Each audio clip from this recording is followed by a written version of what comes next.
రాష్ట్ర విభజనను అడ్డగోలుగా కాంగ్రెస్ పార్టీ విభజించిందని, దీని కారణంగా 2014-2019 ఎన్నికల్లో చాలా చోట్ల కాంగ్రెస్ పార్టీకి డిపాజిట్ కూడా రాలేదు. ఈసారి ప్రజలు మిమ్మల్ని మళ్ళీ నమ్మి ఓటేస్తారనుకుంటున్నారా?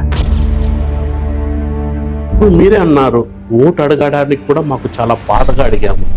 అంత బాధపడుతూ కాంగ్రెస్ పార్టీలో పోటీ చేయాల్సిన పరిస్థితి ఎందుకు ఉంది? నాకు ఈవినింగ్ అయ్యేందుకు నాకు డౌట్ వచ్చింది, వీళ్ళు వచ్చే పరిస్థితి లేదు, ఏదో జరుగుతా ఉంది. ఎంఎన్ చంద్రశేఖర్ రెడ్డి రౌడీనా? నేను తప్పు చేసి తలవాలి. కాలేజీ ఎగ్జామ్ సెంటరే కాకుండా కాలేజీని లేపించేయచ్చు అనుకుంటా వాళ్ళు అనుకుంటే ఎప్పుడు చేయించినాం. ఎంఎన్ చంద్రశేఖర్ రెడ్డికి నోరు చాలా పెద్దది. ఈశ్వర్ గారు మీకు కూడా నోరు ఎక్కువే. చంద్రశేఖర్ రెడ్డి గారు ఎన్ని సినిమాల్లో నటించారండి? మీరు మిమ్మల్ని డైరెక్ట్ హైదరాబాద్ తీసుకెళ్ళి అక్కడి మీ పార్టీలో ఉన్న అగ్రనాయకులతో ఒప్పించి మీకు పదవి రావటంలో పెద్దిరెడ్డి రామచంద్రారెడ్డి గారు కీలక పాత్ర వహించారు. అటువంటి పెద్దిరెడ్డి రామచంద్రారెడ్డితో ఎందుకు మిమ్మల్ని దూరం పెట్టాల్సి వచ్చింది, లేదా ఎందుకు అతనితో మీరు విభేదించాల్సి వచ్చింది? చూడండి సార్, నేను పెద్దిరెడ్డి రామచంద్రారెడ్డి గారితో ఓ చిలిపి ప్రశ్న. ఎంఎన్ చంద్రశేఖర్ రెడ్డి అంటే అమ్మాయిలు పడిచేస్తారంట అని ప్రచారం ఉంది, నిజమేనా? వాస్తవం, నాకు అమ్మాయిలు అంటేనే భయం. చెప్పేది అప్పట్లో ట్రాక్లు బాగా నడిపారు. నేను అన్ని వాస్తవాలు తప్పులు లేకుండా మాట్లాడతాను. అందరూ నా దగ్గరికి వస్తారు. సర్పంచ్గా అదే మీ సొంత పంచాయతీలో ఓడిపోయారన్న ప్రచారం ఉంది. అవును, దీని ప్రచారం ఏం కాదు సార్, సర్పంచ్గా నేను ఓడిపోయినా. తమ్మల్లపల్లి కాన్స్టిట్యూన్సీ నుంచి ఎంఎన్ చంద్రశేఖర్ రెడ్డి కాంగ్రెస్ పార్టీ నిలబడటం కన్ఫర్మ్ అయినా కదండి? సార్, నాకు అధిష్టానం ఆదేశిస్తే ఖచ్చితంగా నిలబడతాను. అధిష్టానం కన్ఫర్మే కదా, ఇంక మీరు ఆల్రెడీ 2 సార్లు నిలబడ్డారు కదా, ఏం డౌట్ కాదు. Welcome to Suman TV. నేను మీ ఈశ్వర్ కొక్కంటి. ప్రస్తుతం మనది ఎదుట ఆంధ్రప్రదేశ్ కాంగ్రెస్ పార్టీ ప్రధాన కార్యదర్శి ఎంఎన్ చంద్రశేఖర్ రెడ్డి గారు ఉన్నారు. ఆయన అడిగి మరిన్ని విషయాలు తెలుసుకుందాం. నమస్తే చంద్రశేఖర్ రెడ్డి గారు. నమస్తే ఈశ్వర్ గారు. ఇప్పుడు కాంగ్రెస్ పార్టీలో నాకు తెలిసి మీరు చాలా సీనియర్ నాయకులు. 2 సార్లు కాంగ్రెస్ పార్టీలో పోటీ కూడా చేశారు. ఇప్పుడు తాజాగా మీ Congress party Andhra Pradesh PCC పగ్గాలను YS షర్మిలమ్మ గారు చేపట్టారు. సో ఈసారి రానున్న ఎన్నికల్లో ఆమె ప్రభావం ఏమాత్రం మీ పార్టీ పైన ఉంటుందంటారు? ఖచ్చితంగా ఉంటుంది సార్. ఎందుకు నేను ఖచ్చితంగా ఉంటుందని చెప్తున్నానంటే, డాక్టర్ వైఎస్ రాజశేఖర రెడ్డి కాంగ్రెస్లో ఉన్న 78 నుండి స్టిల్ ఆయన చనిపోయినంత వరకు కాంగ్రెస్ పార్టీలో ఉన్న రాజశేఖర రెడ్డి ప్రియపుత్రిక డాక్టర్ వైఎస్ షర్మిలారెడ్డి గారు, ఆమె అన్ని ఆలోచించుకొని కాంగ్రెస్ పార్టీనే మా నాన్న విధి విధానాలను సమర్థించగలదు, చేయగలదు, ఆయన ఆశయాలు నెరవేర్చగలదనే ప్రధానమైన ఉద్దేశంతో కాంగ్రెస్ పార్టీలోకి వచ్చింది. అది మేము స్వాగతించాం. ఆమె లాస్ట్ మంత్ 21వ తేదీ జాయిన్ అయింది. వచ్చినప్పటి నుంచి పార్టీ కార్యక్రమాలు చేసుకుంటూ ఎంతో ఉన్నతంగా ఉధృతంగా పోయి మా సీనియర్ లీడర్లందరూ, రఘువీరాడు అయితేనేమి, పల్లంరాజు అయితేనేమి, రుద్రరాజు అయితేనేమి, గౌతమ్ సార్ అయితేనేమి, అందరూ, జేడి శీలం గారు అయితేనేమి, ప్రతి ఒక్క సీనియర్ నాయకులు ఆమె వెంటుండి ఈరోజు ఆంధ్రప్రదేశ్ అంతా తిరుగుతూ కార్యక్రమాలు చేస్తున్నారు. కాదండి, ఇప్పుడు రాష్ట్ర విభజనను అడ్డగోలుగా కాంగ్రెస్ పార్టీ విభజించిందని ఇప్పటికీ ఆంధ్రప్రదేశ్లో ప్రజల్లో ఒక రకమైన అసంతృప్తి ఉంది. దీని కారణంగా 2014-2019 ఎన్నికల్లో చాలా చోట్ల కాంగ్రెస్ పార్టీకి డిపాజిట్ కూడా రాలేదు. అయితే ఈసారి ఈ త్వరలో జరగనున్న సార్వత్రిక ఎన్నికల్లో ప్రజలు మిమ్మల్ని మళ్ళీ నమ్మి ఓటేస్తారనుకుంటున్నారా? అంతకుముందు తెలంగాణ సపరేట్ 2014లో మొట్టమొదటిగా ఎలక్షన్లు జరిగితే అప్పుడు ప్రజలు మాతో చాలా అసహించుకున్నారు, ఛేదరించుకున్నారు. మీరు కాంగ్రెస్, మా దగ్గర స్నేహితులు, బంధువులు కూడా ఇంకా ఏముంది కాంగ్రెస్ పార్టీని కూడా అసహ్యంగా మాట్లాడిన రోజులు ఉన్నాయి సార్. ఆ రోజు నాకు కేవలం 1900 లోపే ఓట్లు పడేది సార్. నేను ఎవరు అడగలేకపోయినాం ఆ ఓటు కూడా కాంగ్రెస్ పార్టీకి. ఆ తర్వాత 2019 ఎలక్షన్లకు వచ్చేవాళ్ళు దాదాపు 4000 ఓట్లు వచ్చాయి సార్. ఆ రోజు ఎట్లా చేశాను రాజకీయం, 2019లో కూడా అదే చేశాను సార్. ప్రజల్లో భారీగా మార్పు వస్తుంది సార్. ఈ ప్రాంతీయ పార్టీల పైన కాంగ్రెస్ జాతీయ పార్టీని మేలు, రైతులకు మంచి చేసింది, వ్యవసాయ కూలీలకు మంచి చేసింది, ప్రతి ఒక్క నిరుద్యోగులకు మంచి చేసింది అనే మంచి ఉద్దేశంతో ఈరోజు నిరుద్యోగ యువత ముఖ్యంగా ఎక్కువ మంది చదువుకున్న యువత మా కాంగ్రెస్ పార్టీ కావాలి అనుకుంటున్నారు సార్. రాను రాను మా షర్మిలమ్మ గారు వచ్చిన తర్వాత, షర్మిలారెడ్డి గారు వచ్చిన తర్వాత ఎంతో ఉన్నతంగా పార్టీ ముందుకు వెళ్తుందని మేము ఆశిస్తున్నాం. ఇప్పుడు మీరే అన్నారు ఓటు అడగడానికి కూడా మాకు చాలా బాధగా అడిగామని. అంత బాధపడుతూ కాంగ్రెస్ పార్టీలో పోటీ చేయాల్సిన పరిస్థితి ఎందుకు ఉంది? ఎందుకు చేయాల్సి వచ్చింది? కాంగ్రెస్ పార్టీ అంటే మాకు చిన్నప్పటి నుండి మా కుటుంబం కాంగ్రెస్ పార్టీలో, మేము కూడా కాంగ్రెస్ పార్టీ. నేను నా 14-15 ఏళ్ళ వయసు నుంచి నేను కాంగ్రెస్లోనే ఉన్నాను సార్. 78లో నేను కాంగ్రెస్లోనే ఉన్నాను సార్. ఆ రోజు ఆవుల మోహన్ రెడ్డి కాంగ్రెస్ ఎమ్మెల్యేగా తంబలపల్లి నిలబడ్డాను సార్. ఆ రోజు మేము ఆవుల మోహన్ రెడ్డికి చిన్నోళ్ళగా ఉండి 10th క్లాస్ కూడా లేదు, కష్టపడి చేసాం సార్. మాకు చిన్నప్పటి నుండి కాంగ్రెస్ అంటే ప్రధానమైన నమ్మకము, గౌరవము ఉంది సార్. ఎంపీటీసీగా, జెడ్పీటీసీగా కాంగ్రెస్ పార్టీలో చక్రం తిప్పి గెలిచిన ఎంఎన్ చంద్రశేఖర్ రెడ్డి సర్పంచ్గా అదే మీ సొంత పంచాయతీలో ఓడిపోయారన్న ప్రచారం ఉంది. అవును, దీని కారణం ఏంటి? ప్రచారం ఏం కాదు సార్. సర్పంచ్గా నేను ఓడిపోయినా, ఎంపీటీసీ ఇచ్చాను. మిమ్మల్ని నమ్మలేదు అక్కడ ప్రజలు నమ్మడం కాదు, కొన్ని మోసపూరితమైన మా పార్టీల్లో కొంతమంది మా కాండి లీడర్లు వ్యతిరేకం చేయడం, కొంత నమ్మకంగా చంద్రశేఖర్ రెడ్డి ఎప్పుడు ఈయన అన్నిటికీ ఉండాలా అనే ఇది, దీంతో కొంచెం ఓడిపోయిన మాట వాస్తవం సర్పంచ్. ఓకే, ఇప్పుడు మీకు మొలకల్ చెరువు మార్కెట్ యాడ్ చైర్మన్గా పదవి రావటంలో అప్పట్లో పెద్దిరెడ్డి రామచంద్రారెడ్డి కీలక పాత్ర వహించారు. మిమ్మల్ని అప్పటి ఇన్ఛార్జు శంకర్ గారు వ్యతిరేకించినా కూడా మిమ్మల్ని డైరెక్ట్ హైదరాబాదుకు తీసుకెళ్ళి అక్కడి మీ పార్టీలో ఉన్న అగ్రనాయకులతో ఒప్పించి మీకు పదవి రావటంలో పెద్దిరెడ్డి రామచంద్రారెడ్డి గారు కీలక పాత్ర వహించారు. అటువంటి పెద్దిరెడ్డి రామచంద్రారెడ్డితో ఎందుకు మిమ్మల్ని దూరం పెట్టాల్సి వచ్చింది, లేదా ఎందుకు అతనితో మీరు విభేదించాల్సి వచ్చింది? చూడండి సార్, నేను పెద్దిరెడ్డి రామచంద్రారెడ్డి గారితో నేను ఎప్పుడు విభేదించలేదు సార్. వ్యక్తిగతంగా ఆయన అంటే నాకు గురువు సామాన్యులు, ఆయన గురువు తుల్యులు, అదైతే నేను ఖచ్చితంగా చెప్పను. అయితే ఆ రోజు కాంగ్రెస్ పార్టీలోనే రామచంద్రారెడ్డి గారు ఉన్నారు, నేను ఉన్నా, సాయి ప్రతాప్ గారు ఉన్నారు. రాజశేఖర రెడ్డి గారు చనిపోయిన తర్వాత మార్కెట్ కమిటీ, తమ్మలపల్లి మార్కెట్ అంటే మొలకల్ చెరువు మార్కెట్ కమిటీ రావడంలో ప్రధాన పాత్ర అయితే రామచంద్రారెడ్డి అన్న గారు పోషించారు, నేను కాదు. అయితే అక్కడ ఎంపీ గారు శంకర్ వ్యతిరేకిస్తూ ఉన్నాడని ఎంపీ గారి దగ్గర లెటర్ తీసుకొని, సాయి ప్రతాప్ ఎంపీ గారు కన్సర్న్ మినిస్టర్ కూడా ఇప్పుడు 1 year ఉన్నాడు కదా కేంద్ర మంత్రిగా సాయి ప్రతాప్ గారు, అప్పుడు ఆయన లెటర్ తీసుకొని ఢిల్లీకి వెళ్ళాను. నేను ఢిల్లీకి వెళ్ళి ఆ లెటర్ తీసుకొని ఆ లెటర్ మూవ్ చేశాను. మూవ్ చేసిన తర్వాత నాకు మార్కెట్ కమిటీ చైర్మన్ పదవి వచ్చింది. వచ్చిన తర్వాత కిరణ్ కుమార్ రెడ్డి స్పీకర్గా ఉన్న కిరణ్ కుమార్ రెడ్డి దాన్ని అభియాన్స్లో పెట్టారు సార్. నాకు పోస్టింగ్ రాకుండా 6-7 నెలలు అభియాన్స్. మళ్ళీ నేను హైకోర్టుకి వెళ్ళి ఆర్డర్ అయిపోయిన దాన్ని, గవర్నర్ ఆర్డర్ ఇచ్చిన తర్వాత మీరు ఎట్లా ఆపుతారని కోర్టుకు పోయిన తర్వాత ఆ కోర్టు ద్వారా నాకు అలాంటి డేట్లో జాయిన్ చేసుకోండి, లేకుంటే కోర్టు అధికారంగా ఇది చేస్తామంటే నాకు తీసుకున్నాను సార్. అది సార్ విషయం. ఓకే, పెద్దిరెడ్డి రామచంద్రారెడ్డి గారితో నాకు విభేదాలు లేవు, మా గురుతల్లిరు అంటున్నారు కదా. అటువంటి పెద్దిరెడ్డి రామచంద్రారెడ్డి మీ మండలంలో సింగిల్ విండో చైర్మన్ విషయంలో ఆయన అభ్యర్థిని ప్రపోజ్ చేస్తే దాన్ని విభేదించి అప్పటి వరకు మిమ్మల్ని దూరం పెట్టిన శంకర్ దగ్గరికి మీకు అనుకూలమైన మెంబర్స్ను తీసుకెళ్ళి మాట వాస్తవమా కాదా? కాదు సార్, దాంట్లో చిన్న పొరపాట్లు నా మీద అపార్థం చేసుకున్నారు. జి శంకర్ అనే వ్యక్తి 5 మంది డైరెక్టర్, 5-6 మంది డైరెక్టర్ ఎత్తపోయిన అయితే వాస్తవం నాకు తెలియదు. కొంతమంది మాకు చైర్మన్ కావాలా, మాకు చైర్మన్ కొంతమంది ఆ డైరెక్టర్లోనే అందరూ మాకే కావాలి, 2-3 పోటీ పడి వాళ్ళ ఓనర్ కలుసుకొని మనము వెళ్ళిపోయి శంకర్ దగ్గర ఒక బెంగళూరులో ఒక పెద్ద హోటల్లో ఉండిపోయినా. అది నాకు తెలియదు. నేను ఇంట్లో అక్కడ ఉన్న సభ్యులు నాకు ఫోన్ చేస్తూ ఉంటారు, మేము వచ్చేస్తామన్నా, ఆడున్నామన్నా, ఏడున్నామన్నా, దగ్గరలో ఉన్నామన్నా వచ్చేస్తామని నన్ను ప్రలోభ పెట్టారు.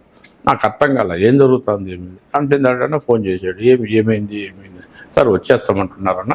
వచ్చేస్తారు వాళ్ళు, మన మనుషులు కదా, ఎందుకు ఎత్తిపోరో, ఒకవేళ శంకర్ ఎత్తపోయింటే కూడా తెచ్చే నాకు కెపాసిటీ ఉంది, నేను తెస్తాను. నాకు ఈవినింగ్ అయ్యేందుకు నాకు డౌట్ వచ్చింది, వీళ్ళు వచ్చే పరిస్థితి లేదు, ఏదో జరుగుతూ ఉంది. అక్కడ వచ్చింది వాస్తవం అయితే రామచంద్రారెడ్డి గారి క్యాండిడేట్ను చేయకూడదు అనేది కాదు, రామచంద్రారెడ్డి అన్న క్యాండిడేట్ చేయకూడదు అనేది కదా, ఆడొచ్చిందంటే ఆ వర్గపోరు ఉంటుంది చూడండి, ఆ టైప్లో వచ్చిందనమాట. అప్పుడు మిథున్ రెడ్డి గారు నేను పప్పు రాజారెడ్డికి ప్రామిస్ చేశాను, ఈ ఒక్క ఎలక్షన్ వదిలేయండి అన్న, మళ్ళీ మీరేం చెప్తే ఆ మండలంలో మీరేనా అని చెప్పాడు. Okay, I agree. ఎందుకంటే ఆయన ఒక ఎంపీ స్థాయిలో ఒక పెద్ద మా లీడర్ కొడుకు కాబట్టి ఓకే అండి. నాకు రాజారెడ్డికి కొంత విభేదాలు, రాజకీయ విభేదాలు, మాకు వ్యక్తిగతమైన విభేదాలు, రాజకీయ కల్చర్ల ప్రభాకర్ రెడ్డి ఉంటే కొంత మాకు రాజకీయ విభేదాలు ఉన్నాయి. దాంతో కొంచెం నేను అపోజ్ చేస్తానండి మిథున్ రెడ్డి గారికి తెలిసి. మిథున్ రెడ్డి గారు రాజారెడ్డికి నేను చెప్పేశాన్నా, మీరు నాకు ఈసారి గౌరవం ఏంటన్నా, నెక్స్ట్ నువ్వు ఎవరు చెప్తే ఏదైనా కానీ అన్ని అట్లే ఉంటాయి అంటే ఓకే. ఇంకా అంత మనిషి మా గురువు కొడుకు చెప్పేశాడంటే మళ్ళీ నేను విభేదించడం బాగుండదు, ఓకే అండి. ఆ తర్వాత ఎలక్షన్లు వచ్చాయి. నేను కూడా కొన్ని లక్షల పెట్టి ఇవి మెంబర్షిప్లు చేయించాను, లక్షలు పెట్టి ప్రతి ఒక్క డైరెక్టర్లోనూ దాదాపు 2 లక్షలు 3 లక్షలు పెట్టి మెంబర్షిప్లు చేసిన తర్వాత ఆ ఎలక్షన్స్లో ఆ చైర్మన్ కావాలని మిథున్ రెడ్డి చెప్పారు, రాజారెడ్డి ఓడిపోయాడు. ఇది వాస్తవం. ఓడిపోయిన తర్వాత మేము వేరే మనిషికి ఏంటి సార్, ఆయన ఓడిపోయినాడు కదా అని చెప్పాం. చెప్తే లేదు రాజారెడ్డి మనిషికి అయ్యేవాళ్ళ అని వాళ్ళు చెప్పలే. రాజారెడ్డి ఇంకో లేడీ ఎవరో వాళ్ళకి కావాల్సిన ఆమెను గెలిచి ఆమెను చేయాలా, నేను ఓడిపోయాను కదా అని చెప్పి అడ్డం కూర్చున్నాడు. కొంతమంది చాలామంది విభేదించాడు డైరెక్టర్లు. ఆయన ఉంటేను ఆయనకే కావాలా, ఆయన ఓడిపోతే కూడా ఆయన మనిషికే కావాలా, లేదు మాకు కావాలా మాకు కావాలని ఆడ పోటీ ఏర్పడేది. అంతకుముందు అయితే రాజారెడ్డి కన్ఫర్మ్ అందరికీ చెప్పేది. కాదు ఎంఎన్ చంద్రశేఖర్ రెడ్డి గారు తన మండలంలో గెలిచిన మెంబర్లని శంకర్ దగ్గరికి తీసుకెళ్తే పెద్దిరెడ్డి రామచంద్రారెడ్డి మనుషులు మళ్ళీ మీ దగ్గరకు వచ్చి వాళ్ళని తీసుకెళ్ళి వాళ్ళ క్యాండిడేట్ని చైర్మన్ చేశారు. ఈ విషయంపై పెద్దిరెడ్డి రామచంద్రారెడ్డి తాను పెట్టిన మార్కెట్ యార్డ్ చైర్మన్ పెట్టిన వ్యక్తి తననే విభేదించి ఈ పరిస్థితికి తీసుకొస్తారా అని అప్పటి నుంచి ఎంఎన్ చంద్రశేఖర్ రెడ్డిని దూరం పెట్టారన్న ప్రచారం ఉంది. అది వాస్తవం. అవన్నీ కల్పితాలు. నేను శంకర్ దగ్గర పిచ్చాను అనేది అవాస్తవం. శంకర్ ఒక స్టార్ హోటల్లో పెట్టిన డైరెక్టర్లను ఎవరెత్తుకొచ్చారో అక్కడి నుంచి ఎంఎన్ చంద్రశేఖర్ రెడ్డి తెచ్చారు. అక్కడ ఉన్న వాళ్ళు కొట్టి చేర్చుకోండి, అక్కడ ఉన్న వాళ్ళు కొట్టి లోపల దాచింటే బయట లాక్కొని చొక్కాలు పట్టుకుని తీసుకొచ్చి కారులో వేసుకొని వచ్చి మళ్ళీ రామచంద్రారెడ్డి గారి దగ్గరికి ఇక్కడ మన బాబ్జాన్ ఉన్నాడు, బాబ్జాన్ ఇంటి కాడికి వచ్చాం బెంగళూరు నుంచి. ఎవరు అంతకుముందు మీరు అడగండి కృష్ణమూర్తి అని జిల్లాబాద్ చైర్మన్ ఉన్నాడు, రెడ్డమ్మ హస్బెండ్, వాళ్ళు వచ్చారు, మేము పోయాము. నేను ఆ పోలీస్ స్టేషన్లో పోయినాము. అక్కడ ఇదే శంకర్ను నేను జీ శంకర్ వాదించుకున్నాము పోలీస్ బెంగళూరులో. ఇద్దరు వాదించుకొని వాళ్ళ మనిషి ఒకడు ఉన్నాడు, నాకు తెలియదు, మొత్తం అంతా వేసుకొని వచ్చాడు. ఎంఎన్ చంద్రశేఖర్ రెడ్డి రౌడీనండి. రౌడీ మీరు ఆ చరిత్ర మీరు చూసింటారు. ఎక్కడ చంద్రశేఖర్ రెడ్డి రౌడీతనం చేశాడు, మంచితనంతో మనుషులను ఆకట్టుకోగలడు. మీరే అన్నారు కదా కొట్టి పిలుచుకొచ్చా అంటే అప్పుడు పరిస్థితి అక్కడ కోపం. అప్పుడు నేను కోపం వస్తే ఎంఎన్ చంద్రశేఖర్ అది కొంత అదుపు తప్పుతానేమో కానీ వేరే విషయాల్లో నేను తప్పు చేయను, తప్పు చేసి తల వంచు ఏ ఒక్క విషయం. ఎందుకంటున్నానంటే ఇటీవల ఎంఎన్ చంద్రశేఖర్ రెడ్డి మీ కాలేజ్ ఉంది కదండి, మీ కాలేజీ విషయంలో ఎవరో లెక్చరర్ తప్పుగా మాట్లాడాడని అతన్ని పిలిపించి లెఫ్ట్ అండ్ రైట్ ఇచ్చి తరువాత అతను రివర్స్ అయ్యి మీ మీద కేసు పెడితే తరువాత కొంతమంది రాజకీయ నాయకులు మీ మధ్య సయోధ్య కుదిర్చిన మాట వాస్తవమా కదండి? సయోధ్య కుదిరించింది అయితే వాస్తవము. నేను లెఫ్ట్ అండ్ రైట్ ఇచ్చారా? నేను ఒక్కటి చెప్తాను. నేను సుంకు కాలేజ్ అనేది మీకు కూడా తెలుసు. సుంకు మన మంజునాథ్ సారు చాలా పద్ధతైన వ్యక్తి. వాళ్ళ కాలేజీలో ఒక్క మనిషి ఒక లెక్చరర్ కొత్తగా వచ్చిన వ్యక్తి మా కాలేజీ మీద చెడ్డగా చెప్తూ వేరే కాలేజ్ సపోర్ట్ చేసి వాళ్ళ గురువు ఎవరో ఉన్నారని అక్కడికి పంపిస్తున్నాడు. నేను మంజునాథ్ సార్ దగ్గర అంతకుముందు 2-3 నెలల క్రితం కంప్లైంట్ చేశాను, నేను సర్దుబాటు చేస్తాను అన్నాడు. ఆయన పద్ధతి మార్చుకోవాలంటే నేనే మంజునాథ్ సార్ ఫోన్ చేసి నేను ఇట్లా వస్తున్నాను సార్ అంటే రమ్మని నేను మా పార్ట్నర్ జావేద్ ఇద్దరు వెళితే అక్కడ సార్ మళ్ళీ అదే మాది జరుగుతూ ఉంది, ఎవిడెన్స్ ఉంది సార్, ఫోన్ ఎవిడెన్స్ ఉంది సార్. వాళ్ళు డైరెక్ట్గా చెప్తున్నారు, చెప్పండి సార్ నువ్వే చెప్తున్నా, పిలిపిస్తాను, ఏముందిలే మనోళ్ళే కదా మనమే సర్దుకుందాం, ఓకే పిలిపించు. కాలేజీ ఇట్లా ఆఫీస్ రూమ్లో కూర్చున్నాం. ఆ పిల్లోడు వస్తే ఆ పిల్లోడు కొంచెం దుబారాగా ఎమ్మెన్ చంద్రశేఖర్ రెడ్డినే. ఎంఎన్ చంద్రశేఖర్ రెడ్డి గురించి అతనికి తెలియదు కదా, నా మంచితనం గురించి, నా దీని గురించి తెలియదు కదా. మీ మంచితనం గురించి రౌడీ మంచితనం గురించి. ఎందుకంటే ఈరోజు సమాజంలో బీకొత్తకోట బస్ స్టాండ్లో వైసీపీ వాళ్ళు ఉంటాం, కాంగ్రెస్ వాళ్ళు ఉంటాం, టీడీపీ వాళ్ళు ఉంటాం, కమ్యూనిస్టులు ఉంటాం, పారిశుద్ధ్య కార్మికులతో సహా నేను టీ తాగు వస్తారు. అది దాదాపు 10-20 మంది 10-5 అడుక్కున్నారు, నా దగ్గరికి వస్తారు. ఎవరి దగ్గరికి నా దగ్గరతో మంచితనం లేకుండా నా దగ్గరికి ఎందుకు వస్తారు? మా ఫ్రెండ్స్ అంతా విసుక్కుంటూ అంటారు, ఏంది నువ్వు బాగా అలవాటు చేసేసిన వాడిని.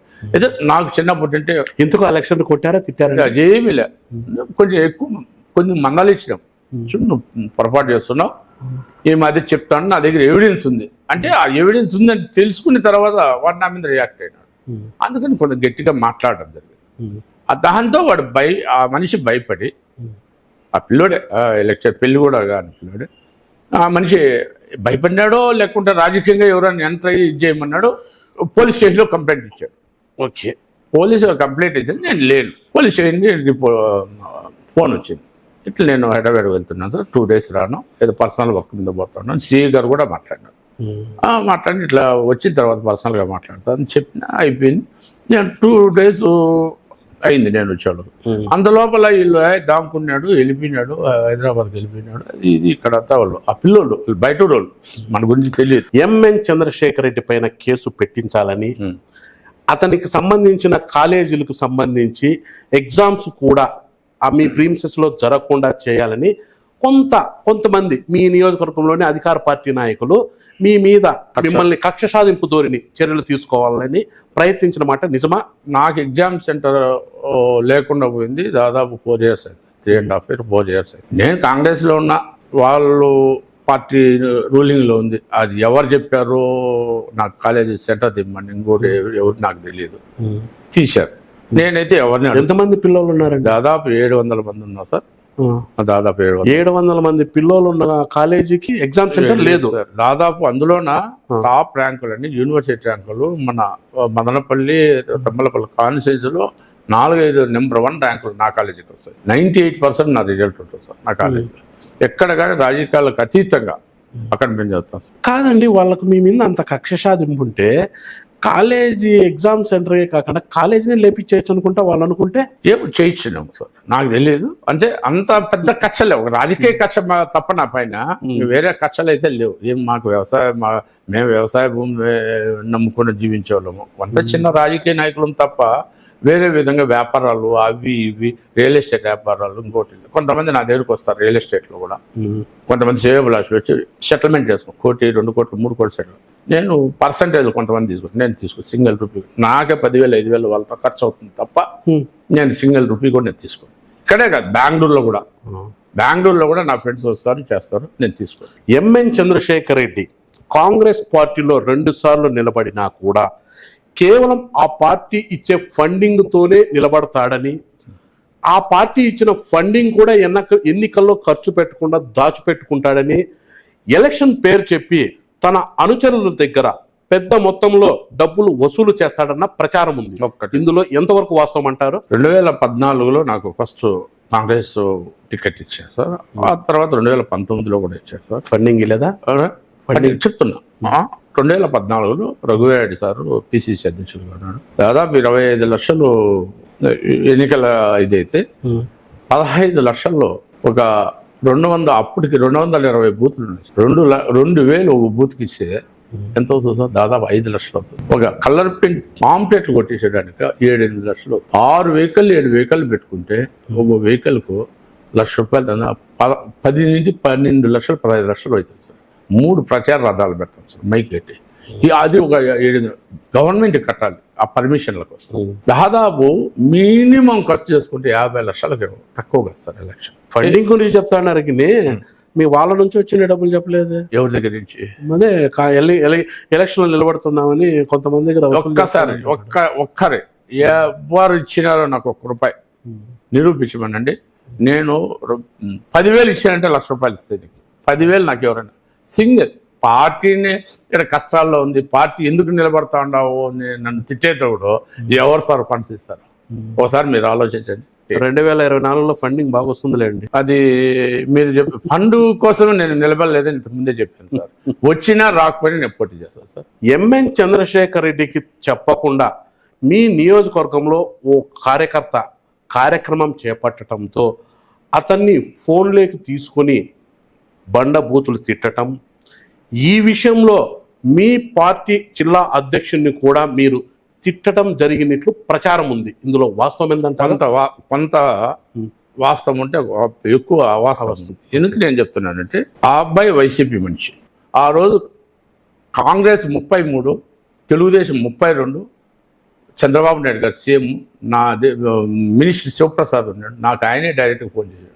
ఒక్కరి చేయి ఎత్తితే తెలుగుదేశం చైర్మన్ అవుతుంది, 50 లక్షలు ఇస్తామన్నారు. ఆ రోజు 50 రూపాయలు లేదు నా దగ్గర. ఆ ఎలక్షన్లో ఉండింది ఖర్చు పెట్టేసి 50 లక్షలు ఇస్తామంటే మా కల్చరల్ ప్రభాకర్ రెడ్డి మాకు ఎమ్మెల్యే ఇస్తామంటే నేను లొంగలే. నేను ఆ రోజు 50 లక్షలు ఈరోజు బెంగళూరులో నేను ఇన్వెస్ట్ చేసింటే 500 కోట్లు వచ్చింది. ఈరోజు ఎంపీలు ఎమ్మెల్యేలు కూడా నేను కొడుకునింది సార్. నీతి నిజాయితీ మీద నేను బతికినాను సార్.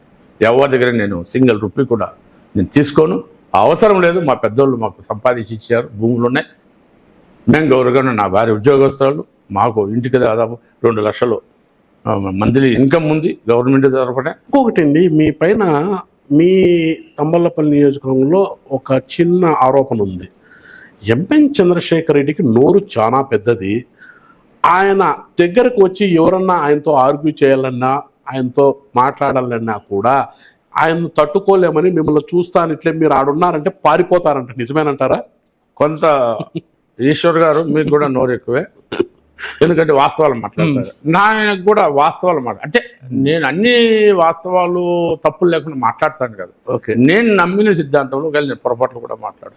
అందరూ నా దగ్గరికి వస్తారు, అందరినీ విభేదిస్తారంటే సమస్యను విభేదిస్తా. తప్పంటే తప్పు అని చెప్పండి, రైట్ అంటే తప్ప. అందరూ నా దగ్గరికి వస్తారు, విభేదిస్తారు. కాఫీలో టీలు తాగుతాం, భోజనం చేస్తాం, టిఫిన్లు చేస్తాం. అయితే వాళ్ళ పార్టీ వాళ్ళు పోతారు, నా పార్టీలో ఉంటారు. కానీ తెల్లారి వాళ్ళు కలుస్తాం, ఏడన్నా ఫంక్షన్లో కలుస్తాం, మళ్ళీ ఇంట్లో పోతాం, వాళ్ళ ఫంక్షన్లో పోతాం, వీళ్ళ ఫంక్షన్లో పోతాం. జయచంద్రారెడ్డిని తీసుకురావటంలో ఎంఎన్ చంద్రశేఖర్ రెడ్డి కీలక పాత్ర ఉన్నది అన్న ప్రచారం ఉంది. మంచి ప్రశ్న చేశారు సార్, చెప్పగలను నేను. సార్ నాకు జయచంద్రారెడ్డి ముందు నుంచి తెలుసు. హలో అంటే హలో అనే ఏర్పాటు, కానీ బంధువే. ఆయనకు ఒకటే దైవం, నాకు భైరవేశ్వరుడు. వాళ్ళకు మాకు బంధువులు దగ్గర మలకొచ్చారు, పక్క 10 దూరం ఏం లేదు. ఆయన ఏమన్నా వ్యాపారాల్లో చేసుకుంటా ఉన్నాడు. ఇదేంది వాళ్ళు వీళ్ళందరూ నా బంధువులు కొంతమంది అందరూ కలిసి తెరపైకి తీసుకొచ్చారా? ఎక్కడికి జయచంద్రాన్ని తీసుకొచ్చి 2-3 సార్లు ఇంటి దగ్గరికి వచ్చారు. ఇట్లా కెంపేగౌడ 154వ జయంతి మనం చేయాలి. మన కెంపేగౌడ మన ఆరాధ్య దైవము, కర్ణాటకలో అంతా చేస్తారు, మనం కూడా మున్సిపాపుల్గా ఉండేది, మనం చేయకంటే బాగున్నది, చేయండి అబ్బా, నేను కూడా సహకరిస్తాను, నేను కూడా మున్సిపాప్ అయ్యాను. లేదు కొత్తకోటలో నేను చేయలేను, ఇంకా తంబాలపల్లి ఉన్నారు, పురలకోట ఉన్నారు, చేయండి, నాకేదో పనుల మీద నేను ఉంటా. దట్టు నేను కాంగ్రెస్ పార్టీ ఇబ్బంది అంటే లేదన్నా, మనమంతా కలుసుకొని మున్సిపాపుల్ కదా చేయాల్సింది చేస్తాం. సరేలే చేద్దాంలే అని చెప్పి ముందరుండి చేయడం అనేది వాస్తవం. తెలుగుదేశం పార్టీ తెరపైకి, రాజకీయ తెరపైకి రావటంలో ఎంఎన్ చంద్రశేఖర్ రెడ్డి క్రియాశీలకంగా వ్యవహరించడమే కాకుండా ఆయన ఇటీవల చేపట్టిన ఓ కార్యక్రమానికి వెహికల్స్ కూడా ఎంఎన్ చంద్రశేఖర్ రెడ్డే పెట్టారన్న ప్రచారం ఉంది. ఇందులో ఎంతవరకు వాస్తవం అంటారు? ఒకటి సార్, మాకు అక్కడ చెన్నకేశ్వర స్వామిని పీటీ మండలంలో బూచిపిల్లని ఉంది సార్. అక్కడ ప్రధానమైన దేవుడు ఉన్నాడు. ఎవరు తంబలపల్లి లీడర్లు, పెద్ద లీడర్లు కానీ చిన్న లీడర్ కానీ నామినేషన్లు కొట్టేసి ఆడపోయి పూజ చేసుకొని, లేకుంటే క్యాన్వాస్ మొదలు పెట్టేది కూడా ఆటింటి చేసుకొని స్టార్ట్ చేస్తారు. ఈ జయచంద్రారెడ్డి మనకు తక్కువ పరిచయమైన, అన్న నాకు తెలియదు కదా బూచిపల్లిలో మీకు ఉండాలిప్ప చెప్తాను అని ఆ స్వామి ఉంటే, ఆ స్వామి తెలిస్తే ఆ లోకల్గా వైసీపీ నాయకులే రామిరెడ్డి ఉన్నాడు, ఆయన్ను మాట్లాడి ఆడ పూజకి ఏర్పాటు చేపించాం. ఆ తర్వాత విలేకరులు కొంతమంది, అన్న వెహికల్ లేదు మేము పోవాలంటే, ఇచ్చిన మాట వాస్తవం అయితే అది ఒకటి. దీంట్లో నేను వెహికల్ ఇచ్చే ఆయన కెపాసిటీ లేనాడు కాదు జయచంద్రారెడ్డి. ఈరోజు కోట్లకు పరిగెత్తున్నాడు. ఆయన రాజకీయం, ఆయన 10 వెహికల్ అయినా 100 వెహికల్ అయినా పెట్టుకునే స్తోమత ఆయనకుంది. ఆయన రాజకీయం ఆయన చేసుకోవాలి. చంద్రశేఖర్ రెడ్డి మాటలేని, చంద్రశేఖర్ రెడ్డి ఏదైనా పెద్ద పిస్తాననే పరిస్థితులు వాళ్ళు లేరు. ఓకే, చంద్రశేఖర్ రెడ్డి గారు ఎన్ని సినిమాల్లో నటించారండి మీరు? నేను ఒక సినిమా జైత్యాత్రలో ఆశీస్ విన్నట్టు ఒక సినిమాలు. ఎందుకు అడుగుతున్నానంటే ఓ చిలిపి ప్రశ్న, ఎంఎన్ చంద్రశేఖర్ రెడ్డి అంటే అమ్మాయిలు పడిచేస్తారంట అని ప్రచారం ఉంది, నిజమేనా? వాస్తవం, నాకు అమ్మాయిలు అంటేనే భయం. నాకు అమ్మాయిలు అంటేనే భయం. ఇది ఒకవేళ చిలిపి అయినా ఇంకోటి అయినా కాలేజీ రోజుల్లో ఏమన్నా కొంచెం మోడర్న్ గా ఉంటాం. ఈ రోజు మన వయసు బాగా నడిపారా? మన వయసు ఎంత, మనం ఎంత, మనం చేసిన పరిస్థితులు ఏంది, మనం ఎంత రాజకీయంగా ముందుకు పోవాలనేది ఆలోచన ఉంటుంది కదా. అలాంటిది చెప్పేది అప్పట్లో ట్రాక్లు బాగా నడిపారు. నడిపింది ఏం లేదు. ఓకే అండి, ఇప్పుడు రానున్న సార్వత్రిక ఎన్నికల్లో తంబళ్లపల్లి కాన్స్టిట్యూన్సీ నుంచి ఎంఎన్ చంద్రశేఖర్ రెడ్డి కాంగ్రెస్ పార్టీ నిలబడడం కన్ఫర్మ్ అయినా కదండి? సార్ నాకు అధిష్టానం ఆదేశిస్తే ఖచ్చితంగా నిలబడతాను సార్. అధిష్టానం సీట్ కన్ఫర్మే కదా, ఇంక మీరు ఆల్రెడీ 2 సార్లు నిలబడ్డారు కదా, ఏం డౌట్ గా ఉందా? ఈసారి నామినేషన్ వేసి వచ్చాను సార్. ఇప్పుడు షర్మిలమ్మ వచ్చిన తర్వాత కొంతమంది పోటీ వచ్చారా?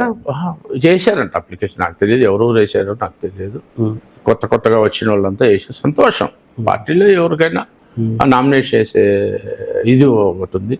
రెండోది, నేను ఆ అబ్బాయిని ఏదో బెదిరించాను ఫోన్లో, అది ఇది వచ్చానండి. నేను అట్లా కాదు, తీసేసి ఏదో పదవి ఇచ్చేసి నా కాన్స్టిట్యూన్సీలో నాకు తెలియకుండా నేను స్టేట్ ప్రధాన కార్యదర్శి, స్టేట్ జనరల్ సెక్రటరీ, నాకు తెలియకుండా ఒక పిల్లోనికి తీసుకొని నువ్వు తీసుకో, పార్టీలోకి తీసుకుంటే నాకు చెప్పాలా, ఫలానా పిల్లోని తీసుకున్నాము అని చెప్పాలి. అది చెప్పుకొని ఇంకో పోస్ట్ చేయించడం నాకు తెలియకుండా ఎంతవరకు సమంజసమో అని అడిగినా, కొంచెం గట్టిగా అడిగినా. నేను సపోర్ట్ చేశాను నీకు డీసీసీగా, నేను సపోర్ట్ చేసి నా గౌరవం మీకుండే, నువ్వెందుకు, నీకేమన్నా నేను శత్రువా, నాకెందుకు ఇంకో అబ్బాయిని ఎందుకు ఎంకరేజ్ చేసావు? పోస్ట్ చేసి కూడా మళ్ళీ చెప్పాలి కదా, ఇట్లా వేసానన్నా ఏదో ఇబ్బంది ఉండి నీకు చెప్పలేకపోయినానని చెప్పలేదు, నువ్వు ఎందుకు చేయను? ఆ పిల్లోడు నాకు చెప్పకుండా అంగన్వాడీ టీచర్లు ఉంటే నేను మండల ప్రెసిడెంట్ను, నా పరిధిలో నేను కొంతమందిని పెట్టుకున్నాను. వాళ్ళకు ఫోన్ చేసి నేను ఇట్లా వస్తూ ఉంటాను, నువ్వు వాటికి రా అని చెప్పి నా మండల ప్రెసిడెంట్కు దిశానిర్దేశం చేస్తాడు. అన్నకు చెప్పినామంటే వాళ్ళు డైరెక్ట్గా నన్ను అన్నకు చెప్పినా, అన్న ఏం లేదు అన్న, అది మీరు రాండి అంటారు. నాకు తెలియకుండా వాళ్ళు ఎట్లా వస్తారు? అక్కడ వాళ్ళు నాకు ఫోన్ చేస్తే వాళ్ళు పరిగెత్తుకొని నా దగ్గరికి వచ్చారు, బి కొత్తపేట మండల ప్రెసిడెంట్. ఈ సంఘటనలో మీ పైన క్రమశిక్షణ కమిటీ వాళ్ళకు కూడా ఫిర్యాదు అందింది ప్రచారం ఉంది, నిజమేనంటారా? ఏమీ లేదు, నా మీద క్రమశిక్షణ చేయడానికి ఆయన సీనియర్ లీడరు గట్టిగా మాట్లాడుతాడు తప్ప తప్పు చేయడు. ఆ బిల్లు తీసేశారు, ఆ బీసీ ఏదో పోస్ట్ డీసీ చేయించింటే ఇమీడియట్గా పోస్ట్ తీసేశారు ఆ పిల్లడు నేను చెప్పిన తర్వాత. 2014-2019లో కాంగ్రెస్ పార్టీ తరఫున తంబళ్లపల్లి నియోజకవర్గంలో పోటీ చేసేకి ఒక్కరు కూడా ముందుకు రాలేదు, ఒక్క మీరు తప్పితే. అయితే 2024లో చాలామంది పోటీకి వస్తున్నారు.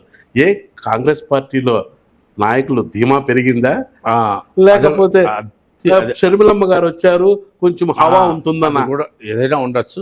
2014లో కూడా పోటీ లేకుండా లేదు సార్.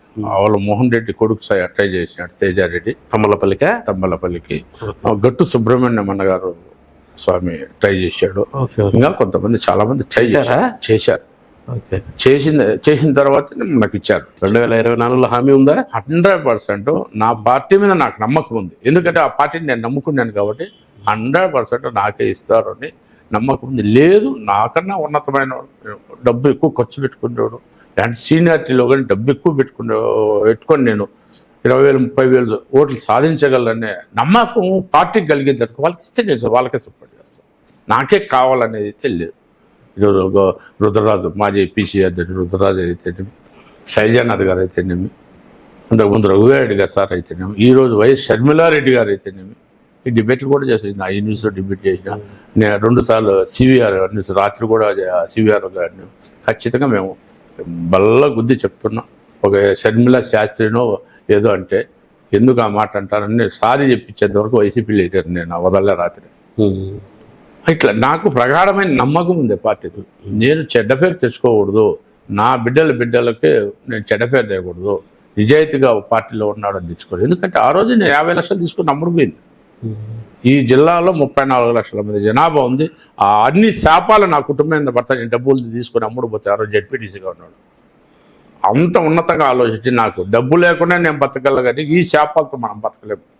నా బిడ్డ, నా కొడుకు ఆ రోజు పార్టీని అమ్మేసినాడు, నా కొడుకును నా కూతుర్ని అంటే కూడా నేను భరించలేను అనే మంచి ఉన్నతమైన భావాలతో నేను ముందుకు పోయినాను తప్ప వేరే అవుతాను. కాంగ్రెస్ పార్టీలో మీ రాజకీయ భవిష్యత్తు మరింత పురోభివృద్ధి సాధించాలని కోరుకుంటూ మీరు మా స్టూడియోకి వచ్చి మీ అభిప్రాయాలను తెలిపినందుకు మరొకసారి మీకు థ్యాంక్ యూ ధన్యవాదాలు. Sir, thank you very much. మీరు థ్యాంక్ యూ. చాలా రోజులు పిలిచారు.